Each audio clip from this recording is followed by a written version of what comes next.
The Adventures of Sherlock Holmes by Sir Arthur Conan Doyle.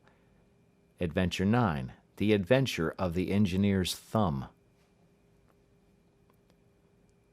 Of all the problems which have been submitted to my friend, Mr. Sherlock Holmes, for solution during the years of our intimacy, there were only two which I was the means of introducing to his notice, that of Mr. Hatherley's thumb, and that of Colonel Warburton's madness.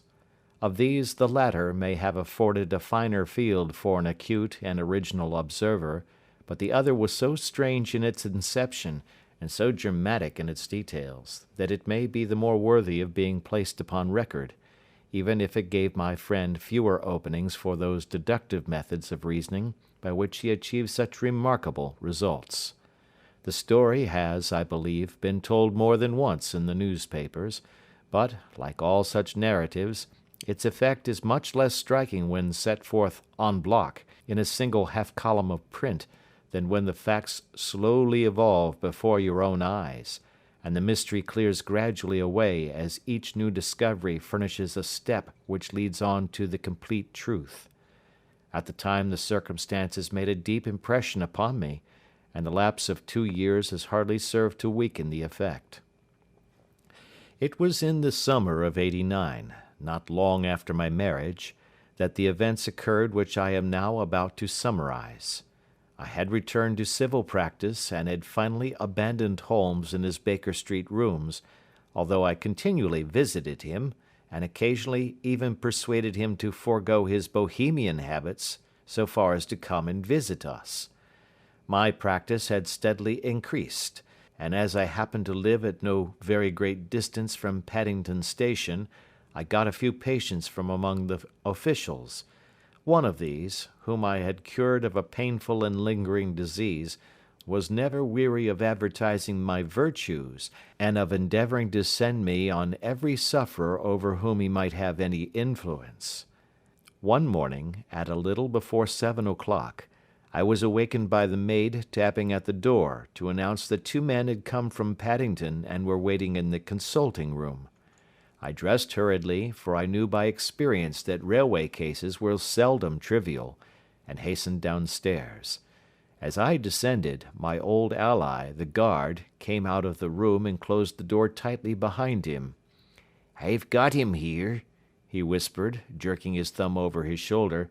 "He's all right." "What is it, then?" I asked, for his manner suggested that it was some strange creature which he had caged up in my room. "It's a new patient," he whispered. "I thought I'd bring him round myself. Then he couldn't slip away. There he is, all safe and sound. I must go now, doctor. I have my duties just the same as you." And off he went, this trusty toot, without even giving me time to thank him. I entered my consulting room and found a gentleman seated by the table. He was quietly dressed in a suit of heather tweed, with a soft cloth cap which he had laid down upon my books. Round one of his hands he had a handkerchief wrapped, which was mottled all over with blood stains. He was young, not more than 25, I should say, with a strong masculine face, but he was exceedingly pale, and gave me the impression of a man who was suffering from some strong agitation, which it took all his strength of mind to control. "I am sorry to knock you up so early, doctor," said he, "but I have had a very serious accident during the night. I came in by train this morning, and on inquiring at Paddington as to where I might find a doctor, a worthy fellow very kindly escorted me here. I gave the maid a card, but I see that she has left it upon the side table." I took it up and glanced at it. Mr. Victor Hatherley, Hydraulic Engineer, 16A, Victoria Street, 3rd floor. That was the name, style, and abode of my morning visitor. "I regret that I have kept you waiting," said I, sitting down in my library chair. "You are fresh from a night journey, I understand, which is in itself a monotonous occupation." "Oh, my night could not be called monotonous," said he, and laughed. He laughed very heartily, with a high, ringing note, leaning back in his chair and shaking his sides. All my medical instincts rose up against that laugh. "Stop it!" I cried. "Pull yourself together!" And I poured out some water from a carafe. It was useless, however. He was off in one of those hysterical outbursts which come upon a strong nature when some great crisis is over and gone. Presently he came to himself once more, very weary and pale-looking. "I have been making a fool of myself," he gasped. "Not at all. Drink this." I dashed some brandy into the water, and the colour began to come back to his bloodless cheeks. "That's better," said he. "And now, doctor, perhaps you would kindly attend to my thumb, or rather to the place where my thumb used to be?" He unwound the handkerchief and held out his hand. It gave even my hardened nerves a shudder to look at it. There were 4 protruding fingers and a horrid red, spongy surface where the thumb should have been. It had been hacked or torn right out from the roots. "Good heavens!" I cried. "This is a terrible injury. It must have bled considerably." "Yes, it did. I fainted when it was done, and I think that I must have been senseless for a long time. When I came to, I found that it was still bleeding, so I tied one end of my handkerchief very tightly round the wrist and braced it up with a twig." "Excellent. You should have been a surgeon." "It is a question of hydraulics, you see, and came within my own province." "This has been done," said I, examining the wound, "by a very heavy and sharp instrument." "A thing like a cleaver," said he. "An accident, I presume?" "By no means." "What? A murderous attack?" "Very murderous indeed." "You horrify me." I sponged the wound, cleaned it, dressed it, and finally covered it over with cotton wadding and carbolized bandages. He lay back without wincing, though he bit his lip from time to time. "How is that?" I asked when I had finished. "Capital. Between your brandy and your bandage, I feel a new man. I was very weak, but I have had a good deal to go through." "Perhaps you had better not speak of the matter. It is evidently trying to your nerves." "Oh, no, not now. I shall have to tell my tale to the police. But, between ourselves, if it were not for the convincing evidence of this wound of mine, I should be surprised if they believe my statement, for it is a very extraordinary one, and I have not much in the way of proof with which to back it up. And even if they believe me, the clues which I can give them are so vague that it is a question whether justice will be done." "Ha!" cried I. "If it is anything in the nature of a problem which you desire to see solved, I should strongly recommend you to come to my friend, Mr. Sherlock Holmes, before you go to the official police."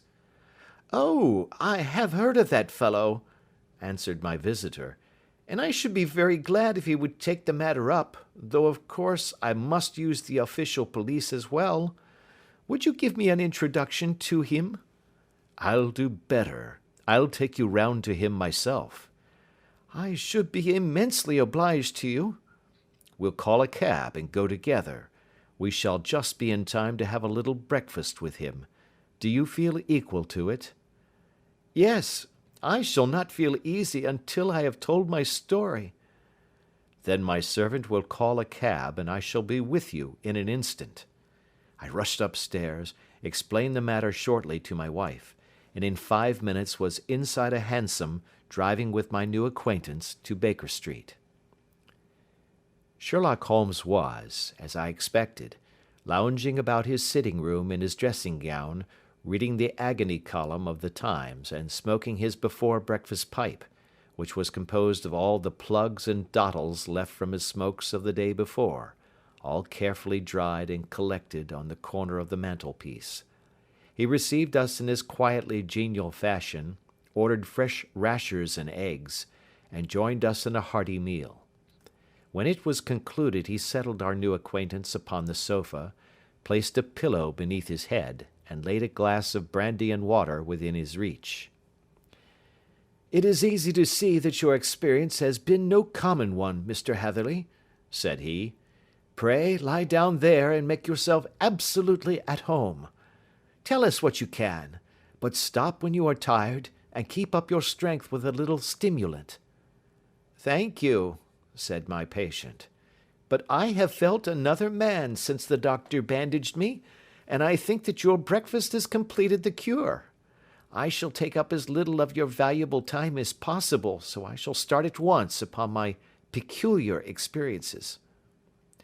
Holmes sat in his big armchair with the weary, heavy-lidded expression which veiled his keen and eager nature, while I sat opposite to him, and we listened in silence to the strange story which our visitor detailed to us.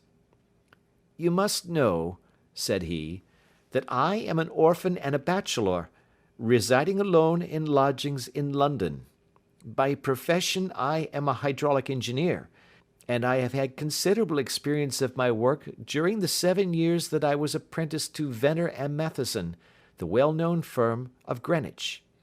2 years ago, having served my time, and having also come into a fair sum of money through my poor father's death, I determined to start in business for myself, and took professional chambers in Victoria Street. I suppose that everyone finds his first independent start in business a dreary experience. To me, it has been exceptionally so. During 2 years I have had 3 consultations and 1 small job, and that is absolutely all that my profession has brought me. My gross takings amount to £27 10s. Every day, from 9 in the morning until 4 in the afternoon, I waited in my little den, until at last my heart began to sink, and I came to believe that I should never have any practice at all. Yesterday, however, just as I was thinking of leaving the office, my clerk entered to say there was a gentleman waiting, who wished to see me upon business. He brought up a card, too, with the name of Colonel Lysander Stark engraved upon it.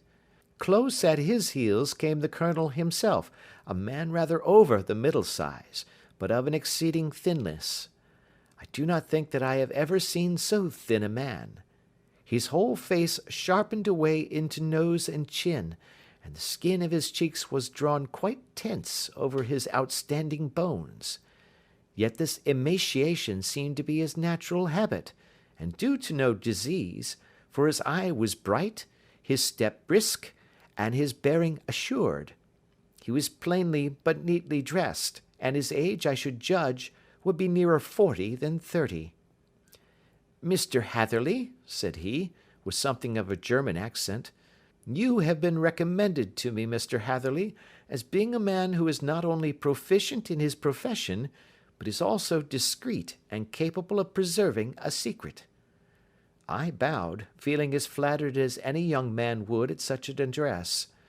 "May I ask who it was who gave me so good a character?"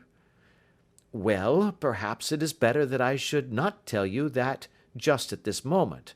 I have it from the same source that you are both an orphan and a bachelor, and are residing alone in London." "That is quite correct," I answered, "but you will excuse me if I say that I cannot see how all this bears upon my professional qualifications. I understand that it was on a professional matter that you wished to speak to me?" "Undoubtedly so, but you will find that all I say is really to the point. I have a professional commission for you, but absolute secrecy is quite essential. Absolute secrecy, you understand, and of course we may expect that more from a man who is alone than from one who lives in the bosom of his family." "If I promise to keep a secret," said I, "you may absolutely depend upon my doing so." He looked very hard at me as I spoke, and it seemed to me that I had never seen so suspicious and questioning an eye. "Do you promise, then?" said he at last. "Yes, I promise." "Absolute and complete silence before, during, and after? No reference to the matter at all, either in word or writing?" "I have already given you my word." "Very good." He suddenly sprang up, and darting like lightning across the room, he flung open the door. The passage outside was empty. "That's all right," said he, coming back. "I know that clerks are sometimes curious as to their master's affairs. Now we can talk in safety." He drew up his chair very close to mine, and began to stare at me again with the same questioning and thoughtful look. A feeling of repulsion and of something akin to fear had begun to rise within me at the strange antics of this fleshless man. Even my dread of losing a client could not restrain me from showing my impatience. "I beg that you will state your business, sir," said I. "My time is of value." Heaven forgive me for that last sentence, but the words came to my lips. "How would 50 guineas for a night's work suit you?" he asked. "Most admirably." "I say a night's work, but an hour's would be nearer the mark. I simply want your opinion about a hydraulic stamping machine which has got out of gear. If you show us what is wrong, we shall soon set it right ourselves. What do you think of such a commission as that?" "The work appears to be light and the pay munificent." "Precisely so. We shall want you to come tonight by the last train." "Where to?" "To Iford in Berkshire. It is a little place near the borders of Oxfordshire, and within 7 miles of Reading. There is a train from Paddington which would bring you there at about 11:15. "Very good." "I shall come down in a carriage to meet you." "There is a drive, then?" "Yes, our little place is quite out in the country. It is a good 7 miles from Iford station."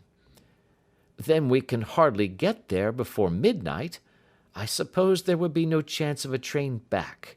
I should be compelled to stop the night." "Yes, we could easily give you a shakedown." "That is very awkward. Could I not come at some more convenient hour?" "We have judged it best that you should come late.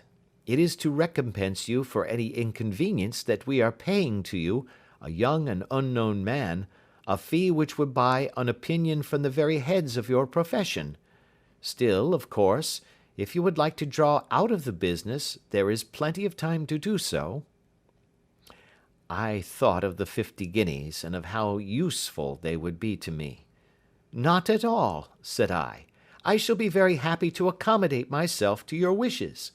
I should like, however, to understand a little more clearly what it is that you wish me to do." "Quite so. It is very natural that the pledge of secrecy which we have exacted from you should have aroused your curiosity. I have no wish to commit you to anything without your having it all laid before you. I suppose that we are absolutely safe from eavesdroppers?" "Entirely." "Then the matter stands thus. You are probably aware that Fuller's earth is a valuable product, and that it is only found in 1 or 2 places in England?" "I have heard so." "Some little time ago I bought a small place, a very small place, within 10 miles of Reading. I was fortunate enough to discover that there was a deposit of Fuller's earth in one of my fields. On examining it, however, I found that this deposit was a comparatively small one, and that it formed a link between 2 very much larger ones upon the right and left, both of them, however, in the grounds of my neighbours. These good people were absolutely ignorant that their land contained that which was quite as valuable as a gold mine. Naturally, it was to my interest to buy their land before they discovered its true value, but unfortunately I had no capital by which I could do this. I took a few of my friends into the secret, however, and they suggested that we should quietly and secretly work our own little deposit, and that in this way we should earn the money which would enable us to buy the neighbouring fields. This we have now been doing for some time, and in order to help us in our operations, we erected a hydraulic press. This press, as I have already explained, has got out of order, and we wish your advice upon the subject. We guard our secret very jealously, however, and if it once became known that we had hydraulic engineers coming to our little house, it would soon rouse inquiry, and then, if the facts came out, It would be good-bye to any chance of getting these fields and carrying out our plans. That is why I have made you promise me that you will not tell a human being that you are going to Iford tonight. I hope that I make it all plain?" "I quite follow you," said I.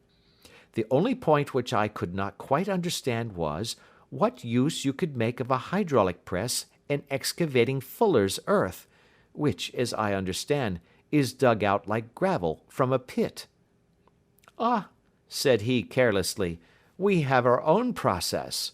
We compress the earth into bricks, so as to remove them without revealing what they are. But that is a mere detail. I have taken you fully into my confidence now, Mr. Hatherley, and I have shown you how I trust you." He rose as he spoke. "I shall expect you then at Iford at 11:15. "I shall certainly be there." And not a word to a soul. He looked at me with a last long, questioning gaze, and then, pressing my hand in a cold, dank grasp, he hurried from the room. Well, when I came to think it all over in cool blood, I was very much astonished, as you may both think, at this sudden commission which has been entrusted to me. On the one hand, of course, I was glad, for the fee was at least tenfold what I should have asked had I set a price upon my own services, and it was possible that this order might lead to other ones. On the other hand, the face and manner of my patron had made an unpleasant impression upon me, and I could not think that his explanation of the fuller's earth was sufficient to explain the necessity of my coming at midnight, and his extreme anxiety lest I should tell any one of my errand.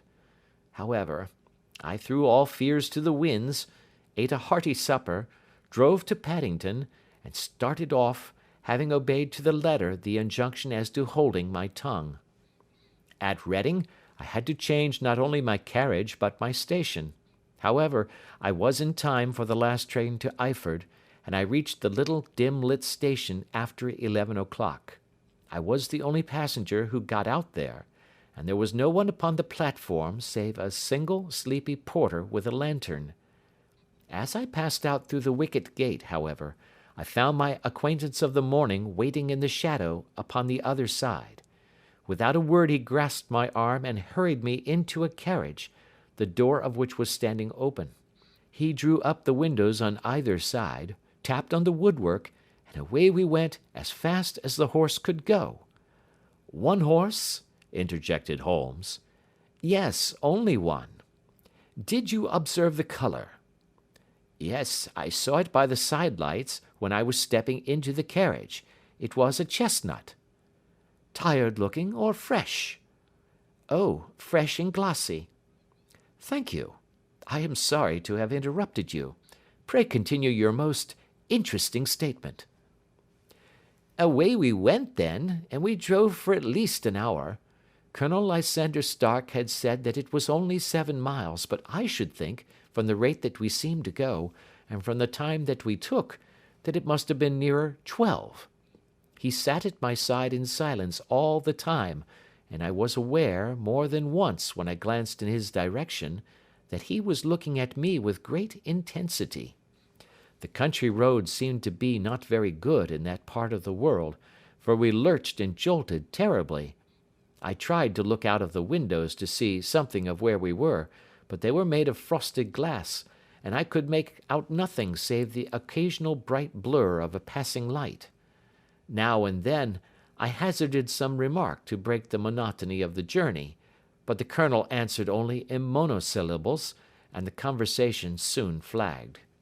At last, however, the bumping of the road was exchanged for the crisp smoothness of a gravelled drive, and the carriage came to a stand. Colonel Lysander Stark sprang out, and, as I followed after him, pulled me swiftly into a porch which gaped in front of us. We stepped, as it were, right out of the carriage and into the hall, so that I failed to catch the most fleeting glance of the front of the house. The instant that I had crossed the threshold, the door slammed heavily behind us, and I heard faintly the rattle of the wheels as the carriage drove away.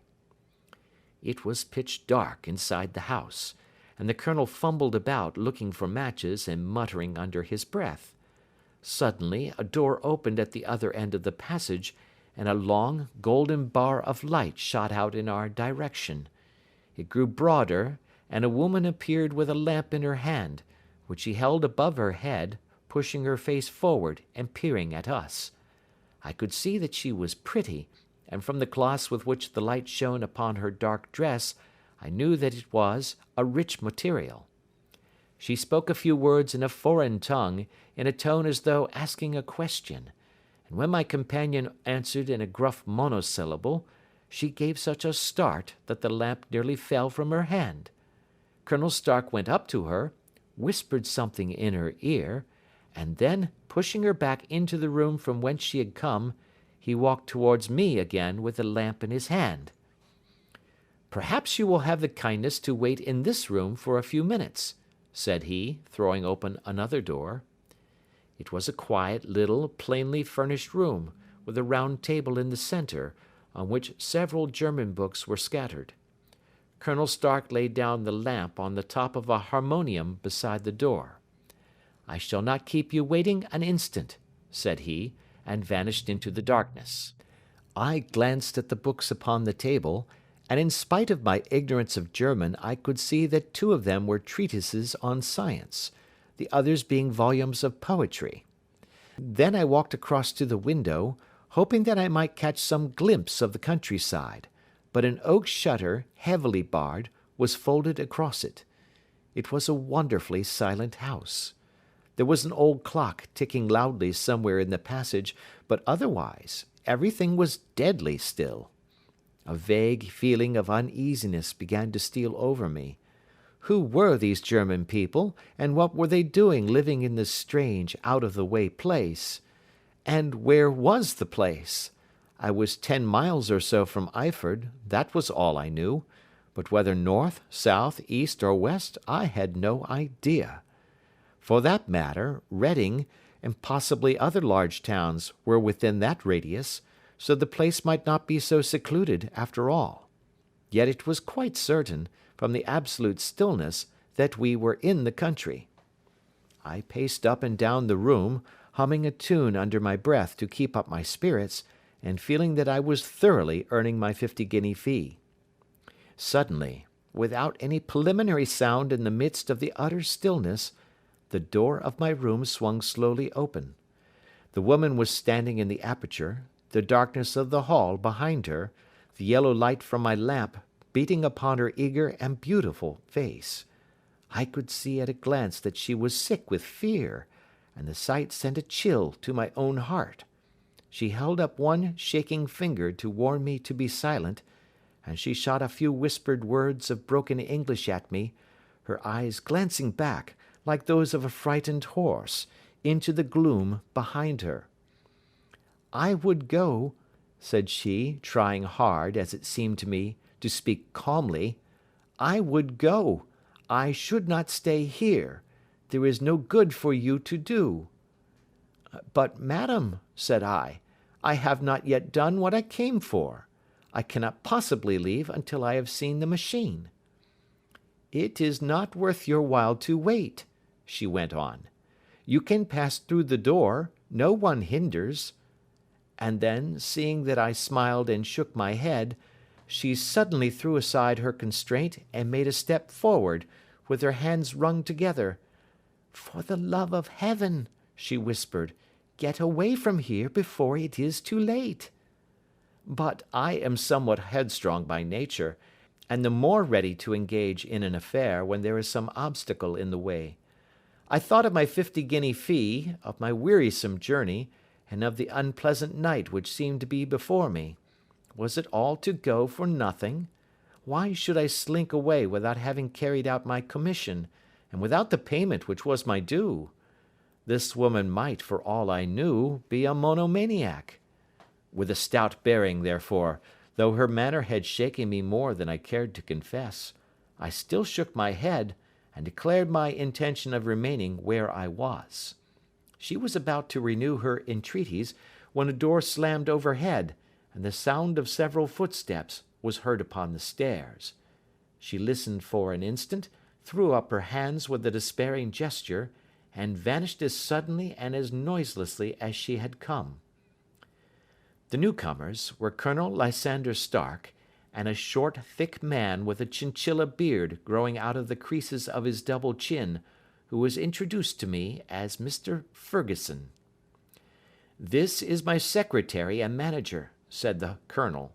"By the way, I was under the impression that I left this door shut just now. I fear that you have felt the draught." "On the contrary," said I opened the door myself because I felt the room to be a little close. He shot one of his suspicious looks at me. "Perhaps we had better proceed to business then," said he. "Mr. Ferguson and I will take you up to see the machine." "I had better put my hat on, I suppose." "Oh, no, it is in the house." "What? You dig fuller's earth in the house?" No, this is only where we compress it. But never mind that. All we wish you to do is to examine the machine and to let us know what is wrong with it." We went upstairs together, the colonel first with the lamp, the fat manager and I behind him. It was a labyrinth of an old house, with corridors, passages, narrow winding staircases, and little low doors, the thresholds of which were hollowed out by the generations who had crossed them. There were no carpets and no signs of any furniture above the ground floor, while the plaster was peeling off the walls, and the damp was breaking through in green, unhealthy blotches. I tried to put on as unconcerned an air as possible, but I had not forgotten the warnings of the lady, even though I disregarded them, and I kept a keen eye upon my two companions. Ferguson appeared to be a morose and silent man, but I could see from the little that he said that he was at least a fellow countryman. Colonel Lysander Stark stopped at last before a low door, which he unlocked. Within was a small square room, in which the three of us could hardly get at one time. Ferguson remained outside, and the colonel ushered me in. "We are now," said he, "actually within the hydraulic press, and it would be a particularly unpleasant thing for us if anyone were to turn it on. The ceiling of this small chamber is really the end of the descending piston, and it comes down with the force of many tons upon this metal floor. There are small lateral columns of water outside which receive the force, and which transmit and multiply it in the manner which is familiar to you. The machine goes readily enough, but there is some stiffness in the working of it, and it has lost a little of its force. Perhaps you will have the goodness to look it over, and to show us how we can set it right." I took the lamp from him, and I examined the machine very thoroughly. It was, indeed, a gigantic one, and capable of exercising enormous pressure. When I passed outside, however, and pressed down the levers which controlled it, I knew at once by the whishing sound that there was a slight leakage, which allowed a regurgitation of water through one of the side cylinders. An examination showed that one of the india rubber bands which was round the head of a driving rod had shrunk so as to not quite fill the socket along which it worked. This was clearly the cause of the loss of power, and I pointed it out to my companions, who followed my remarks very carefully and asked several practical questions as to how they should proceed to set it right. When I had made it clear to them, I returned to the main chamber of the machine and took a good look at it to satisfy my own curiosity.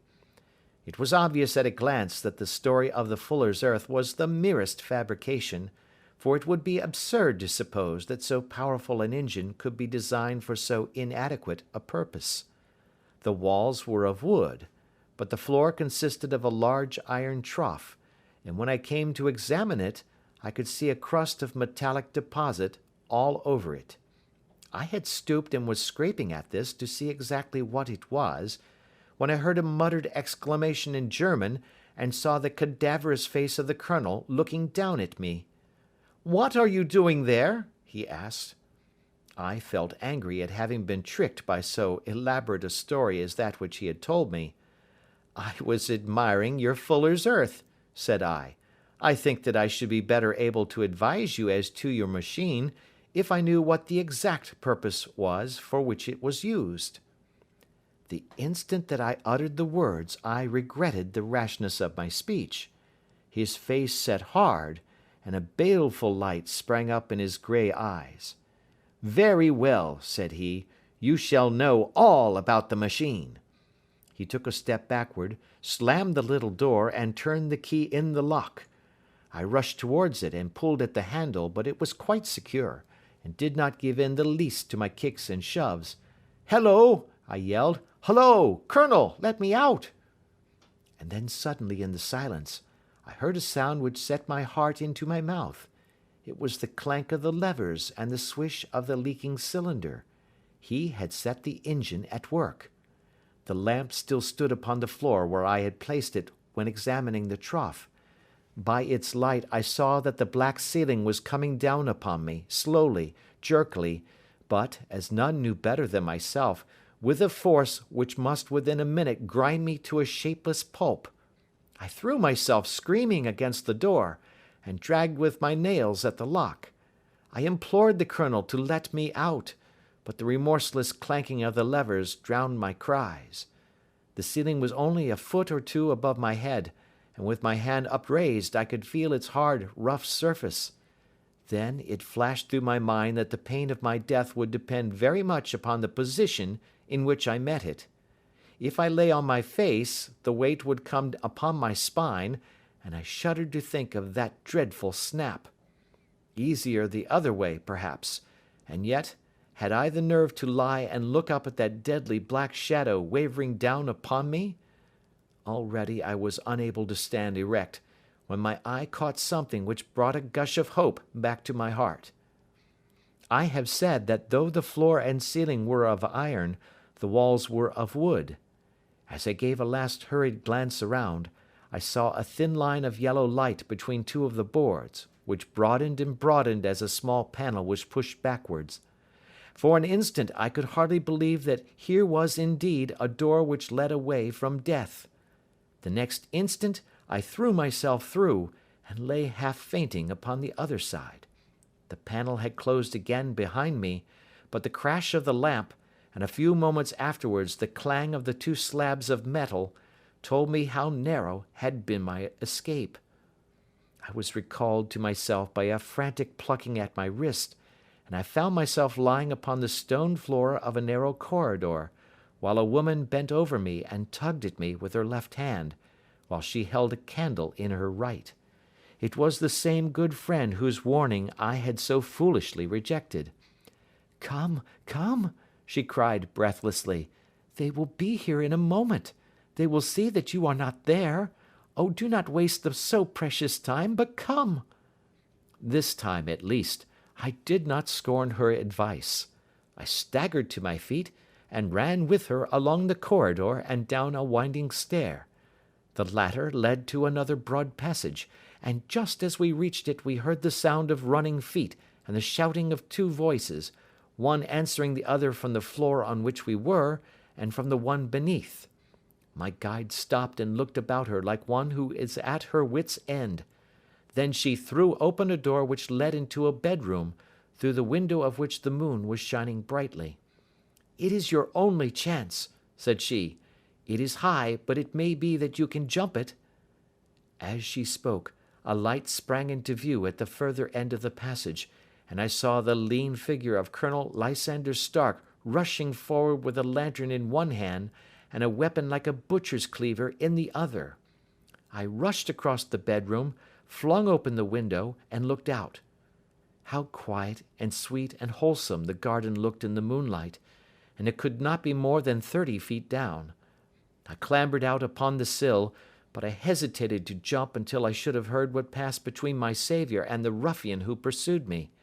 If she were ill used, then at any risks I was determined to go back to her assistance. The thought had hardly flashed through my mind before he was at the door, pushing his way past her, and she threw her arms round him and tried to hold him back. "Fritz, Fritz," she cried in English, "remember your promise after the last time. You said it should not be again. He will be silent. Oh, he will be silent!" "You are mad, Elise," he shouted, struggling to break away from her. "You will be the ruin of us. He has seen too much. Let me pass, I say." He dashed her to one side, and rushing to the window, cut at me with his heavy weapon. I had let myself go, and was hanging by the hands to the sill, when his blow fell. I was conscious of a dull pain, my grip loosened, and I fell into the garden below. I was shaken, but not hurt by the fall, so I picked myself up and rushed off among the bushes as hard as I could run, for I understood that I was far from being out of danger yet. Suddenly, however, as I ran, a deadly dizziness and sickness came over me. I glanced down at my hand, which was throbbing painfully, and then for the first time saw that my thumb had been cut off, and that the blood was pouring from my wound. I endeavoured to tie my handkerchief round it, but there came a sudden buzzing in my ears, and next moment I fell in a dead faint among the rose bushes. How long I remained unconscious, I cannot tell. It must have been a very long time, for the moon had sunk, and a bright morning was breaking when I came to myself. My clothes were all sodden with dew, and my coat sleeve was drenched with blood from my wounded thumb. The smarting of it recalled in an instant all the particulars of my night's adventure, and I sprang to my feet with the feeling that I might hardly yet be safe from my pursuers. But to my astonishment, when I came to look round me, neither house nor garden were to be seen. I had been lying in an angle of the hedge close by the high road, and just a little lower down was a long building, which proved, upon my approaching it, to be the very station at which I had arrived upon the previous night.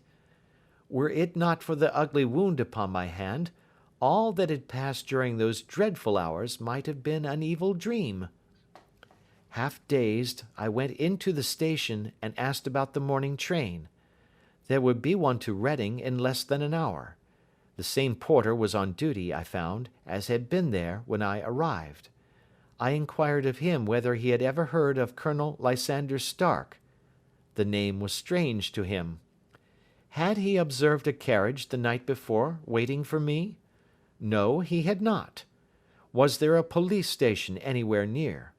There was one about 3 miles off.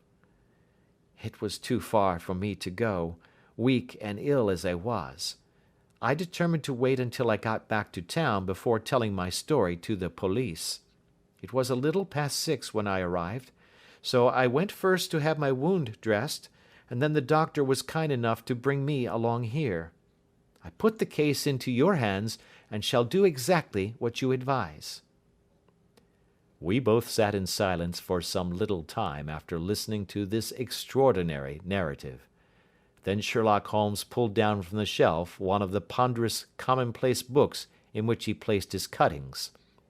"Here is an advertisement which will interest you," said he. "It appeared in all the papers about a year ago. Listen to this. Lost, on the 9th instant, Mr. Jeremiah Hayling, aged 26, a hydraulic engineer. Left his lodgings at 10 o'clock at night, and has not been heard of since. Was dressed in, etc., etc. Ha! That represents the last time that the Colonel needed to have his machine overhauled, I fancy." "Good heavens!" cried my patient. "Then that explains what the girl said." "Undoubtedly. It is quite clear that the Colonel was a cool and desperate man, who was absolutely determined that nothing should stand in the way of his little game, like those out-and-out pirates who will leave no survivor from a captured ship. Well, every moment now is precious, so if you feel equal to it, we shall go down to Scotland Yard at once as a preliminary to starting for Iford." Some 3 hours or so afterwards we were all in the train together, bound from Reading to the little Berkshire village. There were Sherlock Holmes, the hydraulic engineer, Inspector Bradstreet of Scotland Yard, a plain-clothes man, and myself. Bradstreet had spread an ordnance map of the county out upon the seat, and was busy with his compasses drawing a circle with Iford for its centre. "There you are," said he. "That circle is drawn at a radius of 10 miles from the village. The place we want must be somewhere near that line. You said 10 miles, I think, sir?" "It was an hour's good drive." "And you think that they brought you back all that way when you were unconscious?" "They must have done so. I have a confused memory, too, of having been lifted and conveyed somewhere." "What I cannot understand," said I, "is why they should have spared you when they found you lying fainting in the garden. Perhaps the villain was softened by the woman's entreaties." "I hardly think that likely. I never saw a more inexorable face in my life." "Oh, we shall soon clear up all that," said Bradstreet. "Well, I have drawn my circle, and I only wish I knew at what point upon it the folk that we are in search of are to be found." "I think I could lay my finger on it," said Holmes quietly. "Really now," cried the inspector, "you have formed your opinion. Come now, we shall see who agrees with you. I say it is south, for the country is more deserted there." "And I say east," said my patient. "I am for west," remarked the plain-clothes man. "There are several quiet little villages up there." "And I am for north," said I, "because there are no hills there, and our friend says he did not notice the carriage go up any." "Come," cried the inspector, laughing, "it's a very pretty diversity of opinion. We have boxed the compass among us. Who do you give your casting vote to?" "You are all wrong." "But we can't all be." "Oh, yes, you can. This is my point." He placed his finger in the center of the circle. "This is where we shall find them." "But the 12-mile drive?" gasped Hatherley. 6 out and 6 back. Nothing simpler. You say yourself that the horse was fresh and glossy when you got in. How could it be that it had gone 12 miles over heavy roads?" "Indeed, it is a likely ruse enough," observed Bradstreet thoughtfully. "Of course, there can be no doubt as to the nature of this gang." "None at all," said Holmes. "They are coiners on a large scale, and have used the machine to form the amalgam which has taken the place of silver." "We have known for some time that a clever gang was at work," said the inspector. "They have been turning out half-crowns by the thousand. We even traced them as far as Reading, but could get no farther, for they had covered their traces in a way that showed that they were very old hands. But now, thanks to this lucky chance, I think that we have got them right enough." But the inspector was mistaken, for those criminals were not destined to fall into the hands of justice. As we rolled into Eyford Station, we saw a gigantic column of smoke which streamed up from behind a small clump of trees in the neighbourhood, and hung like an immense ostrich feather over the landscape. "A house on fire?" asked Bradstreet, as the train steamed off again on its way. "Yes, sir," said the station master. "When did it break out?" "I hear that it was during the night, sir, but it has got worse, and the whole place is in a blaze." "Whose house is it?" "Dr. Betcher's." "Tell me," broke in the engineer, "is Dr. Betcher a German, very thin, with a long sharp nose?" The station master laughed heartily. "No, sir. Dr. Betcher is an Englishman, and there isn't a man in the parish who has a better lined waistcoat. But he has a gentleman staying with him, a patient, as I understand, who is a foreigner, and he looks as if a little good Berkshire beef would do him no harm." The station master had not finished his speech before we were all hastening in the direction of the fire. The road topped a low hill, and there was a great widespread whitewashed building in front of us, spouting fire at every chink and window, while in the garden in front 3 fire engines were vainly striving to keep the flames under. "That's it!" cried Hatherley, in intense excitement. "There is the gravel drive, and there are the rose bushes where I lay. That second window is the one that I jumped from." "Well, at least," said Holmes, "you have had your revenge upon them. There can be no question that it was your oil lamp which, when it was crushed in the press, set fire to the wooden walls. though no doubt they were too excited in the chase after you to observe it at the time. Now keep your eyes open in this crowd for your friends of last night, though I very much fear that they are a good 100 miles off by now." And Holmes's fears came to be realized, for from that day to this no word has ever been heard either of the beautiful woman, the sinister German, or the morose Englishman.